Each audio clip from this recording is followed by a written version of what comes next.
ಚಿತ್ರದುರ್ಗದ ರೇಣುಕಾಸ್ವಾಮಿ ಹತ್ಯೆ ಪ್ರಕರಣಕ್ಕೆ ಸಂಬಂಧಿಸಿದಂತೆ ನಟ ದರ್ಶನ್ ಅವರು ಎರಡನೇ ಆರೋಪಿಯಾಗಿ ಜೈಲು ಶಿಕ್ಷೆನ ಅನುಭವಿಸಿದರು. ಇದು ಎಲ್ಲರಿಗೂ ಗೊತ್ತಿರುವಂಥ ವಿಚಾರ. ಸೊ ಆಮೇಲೆ ಜಾಮೀನಿನ ಮೇಲೆ ಹೊರಗಡೆ ಬಂದರು. ಜಾಮೀನಿನ ಮೇಲೆ ಯಾವಾಗ ಹೊರಗಡೆ ಬಂದರು ಆವಾಗ ಸರ್ಕಾರ ಸುಪ್ರೀಂ ಕೋರ್ಟ್ನಲ್ಲಿ ಒಂದು ಅರ್ಜಿಯನ್ನು ಸಲ್ಲಿಸ್ತು. ಏನು ಅರ್ಜಿ ಅಂತಂದರೆ, ಯಾವುದೇ ಕಾರಣಕ್ಕೂ ಇವರಿಗೆ ಜಾಮೀನನ್ನು ಕೊಡಬಾರ್ದು, ರದ್ದು ಮಾಡಬೇಕು ಅಂತೇಳಿ ಒಂದು ಅರ್ಜಿನ ಹಾಕ್ತು. ಸೊ ಆ ಅರ್ಜಿ ವಿಚಾರಣೆ ಇವತ್ತು ಸುಪ್ರೀಂ ಕೋರ್ಟ್ನಲ್ಲಿ ನಡೀತಾ ಇತ್ತು. ಅಂದರೆ ನ್ಯಾಯಾಧೀಶರಾದ ಪರ್ದಿವಾಲಾ ಅವರು ಮತ್ತು ಮತ್ತೊಬ್ಬ ನ್ಯಾಯಾಧೀಶರಾದಂಥ ಮಹಾದೇವನವರು ದ್ವಿಸದಸ್ಯ ಪೀಠದಲ್ಲಿ ಇವತ್ತು ಏನು ಈ ವಿಚಾರಣೆ ನಡೀತು. ವಿಚಾರಣೆಯಲ್ಲಿ ಸಾಕಷ್ಟು ಜನಗಳಿಗೆ ಒಂದಿಷ್ಟು ಪ್ರಶ್ನೆಗಳಿದ್ದು, ದರ್ಶನ್ ಅವರು ಜಾಮೀನು ರದ್ದಾಗುತ್ತಾ, ಮತ್ತೆ ದರ್ಶನ್ ಅವರು ಜೈಲು ಶಿಕ್ಷೆನ ಅನುಭವಿಸೋಕ್ಕೆ ಸಾಧ್ಯ ಆಗ್ತದಾ, ಈ ರೀತಿಯ ಒಂದಿಷ್ಟು ಗೊಂದಲಗಳು, ಪ್ರಶ್ನೆಗಳಿದ್ದು. ಆದರೆ ಸುದೀರ್ಘವಾಗಿ ವಿಚಾರಣೆಯನ್ನು ನಡೆಸಿದಂತಹ ನ್ಯಾಯಾಧೀಶರು ಮೇ 14ನೇ ತಾರೀಕಿಗೆ ವಿಚಾರಣೆಯನ್ನು ಮುಂದಕ್ಕೆ ಹಾಕಿದ್ದಾರೆ. ಸೊ ವಿಚಾರಣೆಯಲ್ಲಿ ಸಾಕಷ್ಟು ವಿಷಯಗಳನ್ನು ಪ್ರಸ್ತಾಪ ಮಾಡಿದರು. ಒಂದಿಷ್ಟು ಪ್ರಶ್ನೆಗಳನ್ನು ಕೂಡ ನ್ಯಾಯಾಧೀಶರು ಸರ್ಕಾರದ ಪರ ವಕೀಲರಿಗೂ ಕೂಡ ಕೇಳಿಕೊಂಡ್ರು. ಸಿದ್ಧಾರ್ಥ ಲೋತ್ರಾ ಅವರು ಸರ್ಕಾರದ ಪರವಾಗಿ ವಾದವನ್ನು ಮಂಡಿಸ್ತಾ ಇದ್ದರು. ಸೊ ಈ ವೇಳೆ ನ್ಯಾಯಾಧೀಶರು ಒಂದಷ್ಟು ಪ್ರಶ್ನೆಗಳನ್ನು ಅವರಿಗೆ ಕೇಳಿದರು. ದರ್ಶನ್ ಅವರು ರಾಜಕಾರಣಿನ ಅಂತ ಕೇಳಿದರು. ಆದರೆ ಅವರು ಅದಕ್ಕೆ ಉತ್ತರ ಕೊಟ್ಟಿದ್ದು, ದರ್ಶನ್ ರಾಜಕಾರಣಿ ಅಲ್ಲ, ಬದಲಾಗಿ ಅವರೊಬ್ಬ ಜನಪ್ರಿಯ ನಟ ಅಂತ ಕೂಡ ಅಲ್ಲಿ ಉತ್ತರವನ್ನು ಕೊಟ್ಟರು. ಹಾಗಾದರೆ ಈ ಪ್ರಕರಣಕ್ಕೆ ಸಂಬಂಧಿಸಿದಂತೆ ಎಲ್ಲ ಆರೋಪಿಗಳಿಗೂ ಕೂಡ ಜಾಮೀನು ಸಿಕ್ಕಿದೆಯಾ ಅಂತಲೂ ಕೂಡ ಒಂದು ಪ್ರಶ್ನೆ ಕೇಳಿದರು. ಅದಕ್ಕೂ ಕೂಡ ಲೂತ್ರಾ ಅವರು ಹೌದು ಸಿಕ್ಕಿದೆ ಸ್ವಾಮಿ ಅಂತಲೂ ಕೂಡ ಅವರು ಹೇಳಿದರು. ಒಂದು ಕಡೆ ಪಾರ್ಕಿಂಗ್ನಲ್ಲಿ ಈ ಪ್ರಕರಣ ನಡೆದಿತ್ತು ಅಂತಾರೆ, ಇನ್ನೊಂದು ಕಡೆ ಶೆಡ್ನಲ್ಲಿ ನಡೆದಿತ್ತು ಅಂತಾರೆ.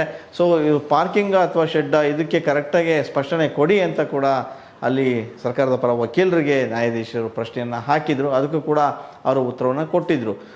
ಈ ಮಧ್ಯೆ ಒಂದಿಷ್ಟು ಪ್ರಶ್ನೆಗಳನ್ನು ಕೂಡ ಏನು ದರ್ಶನ್ ಪರವಾದಂಥ ವಕೀಲರು, ವಾದವನ್ನು ಮಂಡಿಸಲಿಕ್ಕೆ ನೇಮಿಸಿದಂಥ ವಕೀಲರು ಅಭಿಷೇಕ್ ಮನು ಸಿಂಘ್ವಿ ಅವರು ಕೂಡ ಸಾಕಷ್ಟು ಪ್ರಶ್ನೆಗಳಿಗೆ ಉತ್ತರವನ್ನು ಕೊಟ್ಟರು.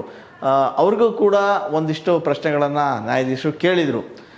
ದರ್ಶನ್ ಅವರಿಗೆ ಸಂಬಂಧಪಟ್ಟಂಗೆ 3 ಸೆಕೆಂಡು ವಿಡಿಯೋ ಇದೆ. ಆ ವಿಡಿಯೋದಲ್ಲಿ ದರ್ಶನೇ ಇಲ್ಲ, ಇದನ್ನು ಸಾಕ್ಷಿ ಅಂತ ಹೇಗೆ ಪರಿಗಣಿಸ್ತೀರಾ ಅಂತಲೂ ಕೂಡ ಸಿಂಘ್ವಿ ಅವರು ಉತ್ತರವನ್ನು ಕೊಟ್ಟಿದ್ದಾರೆ.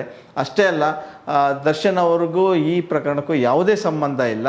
ಸೊ ಎಲ್ಲೋ ನಡೆದಿರೋಂಥ ಘಟನೆನ ಅವ್ರ ಹೆಸರನ್ನ ತಳಕ್ಕೆ ಹಾಕಿದ್ದಾರೆ ಅಂತೆಲ್ಲ ಒಂದಷ್ಟು ವಾದವನ್ನು ಮಾಡಿದರು. ಸೊ ಈ ವಾದ ವಿವಾದವನ್ನು ಎಲ್ಲವನ್ನು ಆಲಿಸಿದಂಥ ನ್ಯಾಯಾಧೀಶರು ಮೇ 14ಕ್ಕೆ ವಿಚಾರಣೆಯನ್ನು ಮುಂದಕ್ಕೆ ಹಾಕಿದ್ದಾರೆ. ಅದೇನಿರಲಿ, ದರ್ಶನ್ ಈ ಪ್ರಕರಣದಲ್ಲಿ ಭಾಗಿಯಾಗಿದ್ದಾರೆ ಅಂಥೇಳಿ ಅವರು ಜೈಲು ಶಿಕ್ಷೆನ ಅನುಭವಿಸಿದರು.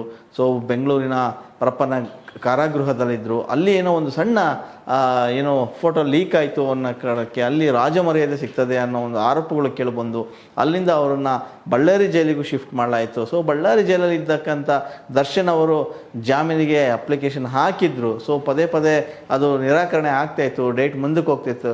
ಕೊನೆಗೆ ಅವರಿಗೆ ಜಾಮೀನು ಮಂಜೂರಾಯಿತು. ಸೊ ಆ ಜಾಮೀನನ್ನು ರದ್ದುಪಡಿಸ್ಬೇಕಂತ ಹೇಳಿ ಸರ್ಕಾರ ಸುಪ್ರೀಂ ಕೋರ್ಟ್ ಮೊರೆ ಹೋಗಿತ್ತು. ಸುಪ್ರೀಂ ಕೋರ್ಟ್ನಲ್ಲಿ ಸುದೀರ್ಘವಾದಂಥ ವಾದವನ್ನು ಮಂಡಿಸಿದಂಥ ಸರ್ಕಾರದ ಪರ ವಕೀಲರಿಗೆ ಒಂದಷ್ಟು ಪ್ರಶ್ನೆಗಳನ್ನು ಕೇಳಿದ್ರು ನ್ಯಾಯಾಧೀಶರು. ಅದಕ್ಕೆ ತಕ್ಕ ಮಟ್ಟದ ಉತ್ತರವನ್ನು ಕೂಡ ಅವರು ಕೊಟ್ಟರು. ಸೊ ಈ ನಡುವೆ ಪವಿತ್ರ ಯಾರು, ದರ್ಶನ್ ಅವರ ಪತ್ನಿ ಅನ್ನೋ ಪ್ರಶ್ನೆಯನ್ನು ಕೂಡ ಅಲ್ಲಿ ಕೇಳಲಾಯಿತು. ಸೊ ಯಾವಾಗ ನ್ಯಾಯಾಧೀಶರು ದರ್ಶನ್ ಅವರ ಪತ್ನಿನ ಅವರು ಪವಿತ್ರ ಅಂದಾಗ, ಇಲ್ಲ ಅವರು ಪರಸ್ತ್ರೀ ಅಂತೇಳಿ ಕೂಡ ಅವರು ಉತ್ತರವನ್ನು ಕೊಟ್ಟಿದ್ದಾರೆ. ಒಂದಿಷ್ಟು ಸುದೀರ್ಘವಾಗಿ ಸಾಕ್ಷಿಗಳೇನಿದ್ದು ಅದನ್ನೆಲ್ಲ ಕೂಡ ಸರ್ಕಾರದ ವಕೀಲರು ಮುಂದಿಟ್ಟರು. ಸೊ ಸಿಂಘ್ವಿ ಕೂಡ ಬಲವಾದಂಥ ವಾದವನ್ನು ಮಂಡಿಸಿದರು. ಅಂದರೆ ದರ್ಶನ್ ಅವರದು ಯಾವುದೇ ತಪ್ಪಿಲ್ಲ, ಒಂದು ಸಣ್ಣ ವಿಡಿಯೋ ಹಿಡಿದಾದ ತಕ್ಷಣ ದರ್ಶನ್ ಅವರು ಆರೋಪಿ ಹೇಗಾಗ್ತಾರೆ ಅಥವಾ ಅಪರಾಧಿ ಅಂತ ಹೇಳಿ ಹೇಗೆ ಪರಿಗಣಿಸಲಿಕ್ಕೆ ಆಗುತ್ತೆ. ಸೊ ಈ ಘಟನೆಗೆ ಯಾವುದೇ ಸಂಬಂಧ ಇಲ್ಲ ಅಂತೇಳಿ ಒಂದಿಷ್ಟು ಸ್ಪಷ್ಟನೆ ಕೊಡುವಂಥ ಪ್ರಯತ್ನವನ್ನು ಕೂಡ ಅವರು ಮಾಡಿದರು. ಎರಡೂ ಕಡೆ ವಾದವನ್ನು ಆಲಿಸಿದಂಥ ನ್ಯಾಯಾಧೀಶರು ಸದ್ಯಕ್ಕೆ ಈ ವಿಚಾರಣೆಯನ್ನು ಮೇ 14ಕ್ಕೆ ಮುಂದೂಡಲಾಗಿದೆ. ಸೊ ಮೇ 14ಕ್ಕೆ ಬಲವಾದ ತೀರ್ಪು ಬರುತ್ತಾ, ಅಲ್ಲಿ ಮಹತ್ತರವಾದಂಥ ತೀರ್ಪನ್ನು ನ್ಯಾಯಾಧೀಶರು ಕೊಡ್ತಾರಾ ಅನ್ನೋದನ್ನು ನಾವು ಕಾದು ನೋಡಬೇಕಾಗಿದೆ.